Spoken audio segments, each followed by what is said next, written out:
नमस्ते दोस्तों। आज हम बात करेंगे शादी में निमंत्रण क्यों नहीं मिला, सत्य घटना पे। पड़ोस से नारायण अंकल की तेज आवाज आ रही थी। हमें भी आश्चर्य हुआ कि हमेशा शांत रहने वाले अंकल क्यों इतने तेज आवाज में बात कर रहे। उत्सुकतावश में उनके घर पहुंची तो नारायण अंकल बिना आंटी पर गुस्से थे, भड़क रहे थे, पर बिना आंटी चुपचाप सुन रही थी और कोई प्रतिक्रिया व्यक्त नहीं कर रही थी। मेरी समझ में कुछ नहीं आया कि आखिर हुआ क्या। हम दोनों परिवारों के बीच काफी लगाव था और हमारे बीच हमारे परिवारों के बारे में कोई रहस्य जैसी स्थिति नहीं थी।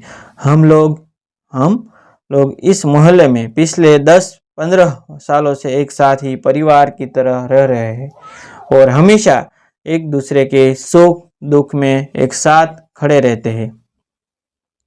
मुझे देख अंकल शांत हो गए और बोले, आ बेट, तू भी समझ ले कि जिंदगी में क्या क्या होता है और अपने परिवार एवं आसपास में कितना तरह के कैरेक्टर देखने को मिलते हैं और उनसे कैसे निपटना है अपने दिमाग में बिठा ले। क्या हुआ अंकल?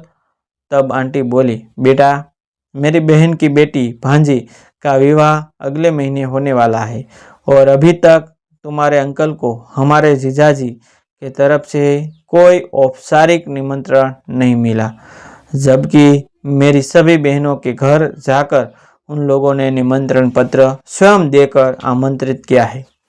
माना कि हम लोग उनसे काफ़ी दूर रहते हैं, पर कम से कम हमारे जीजाजी के तरफ तेरे अंकल के पास औपचारिक निमंत्रण फोन द्वारा ही सही आना तो सही है ना।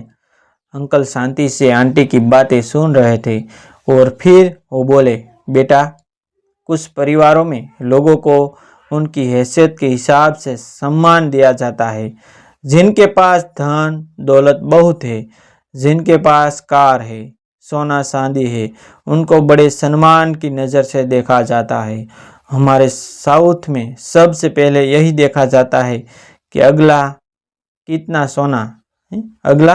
सोना पहना है, गले में चैन है कि नहीं, कितनी उंगलियों में सोने की अंगूठी है, यदि आदि। मुझे बुरा तो तब लगता है जब अपने रिश्तेदारों पर भी यही मानक लागू किया जाता है।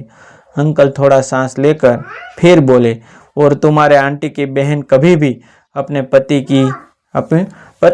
की पर प्रश्न नहीं करती और गलत हो सही हो, बस पति के हाँ में हाँ मिलाते रहना है। हमारे साधु जी का ऐसा चरित्र है कि उनके दरवाजे पर उनसे कम हैसियत वाला कोई भी आया मजाल है कि वो उठकर दरवाजे तक जाकर उनका स्वागत करे।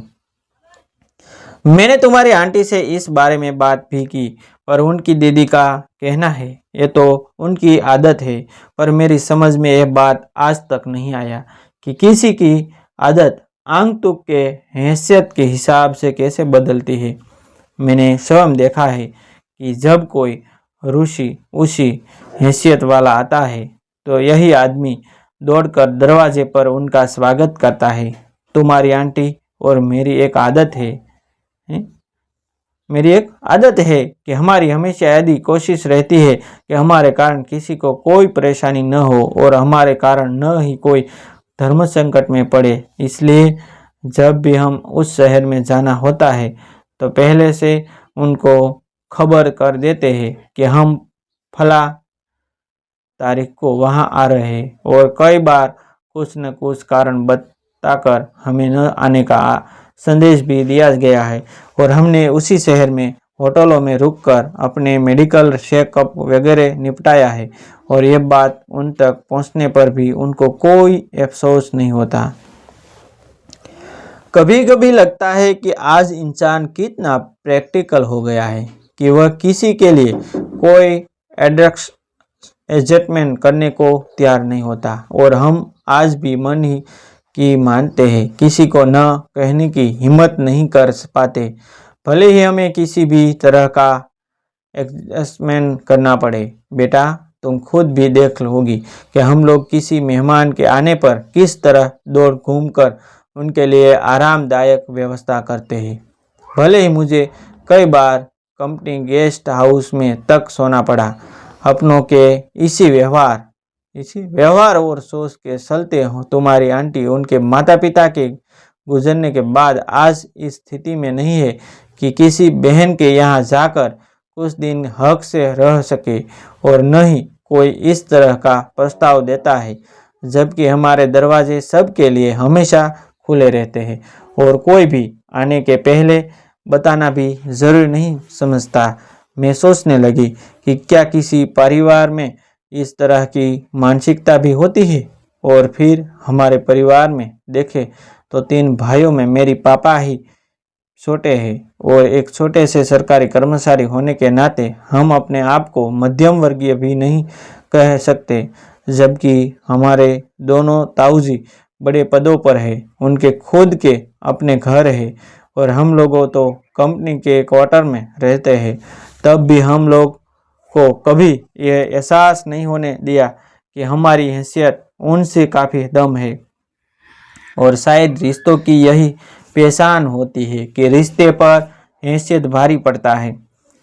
हैसियत पर रिश्ता। तभी अंकल की आवाज़ आई, क्या बेटा ये गलत है कि नहीं? हाँ अंकल, ये गलत तो है, मैंने जवाब दिया और कहा, अंकल हर व्यक्ति की अपनी सोच होती है, हर व्यक्ति की अपनी सोच होती है, अपना स्वभाव होता है और मेरे ख्याल से यह स्वभाव भी क्षेत्र के हिसाब से बदलता है। पर अंकल एक बात के लिए आंटी की तारीफ करनी चाहिए कि आंटी के सामने एक तारीफ आपके सामने की बात है और दूसरी तरफ उनके मायके की, फिर भी वो आपके साथ ही खड़ी है और इससे ज़्यादा किसी को क्या चाहिए। जहाँ आपको सम्मान न मिले, जहाँ आपकी भावनाओं की कद्र न हो, वहाँ तो आपको जाना ही नहीं चाहिए। तो ठीक कह रही हो बेटी, मैं अपने आप को 100% सौभाग्यशाली समझता हूँ कि मुझे तुम्हारी आंटी जैसी समझदार जीवन साथी मिली है, जो शायद शादी के बाद यही रहकर यहाँ के रहन सहन में रम गई है और उनके मायके का स्वार्थपरता का स्वभाव इनको छू तक नहीं पाया है।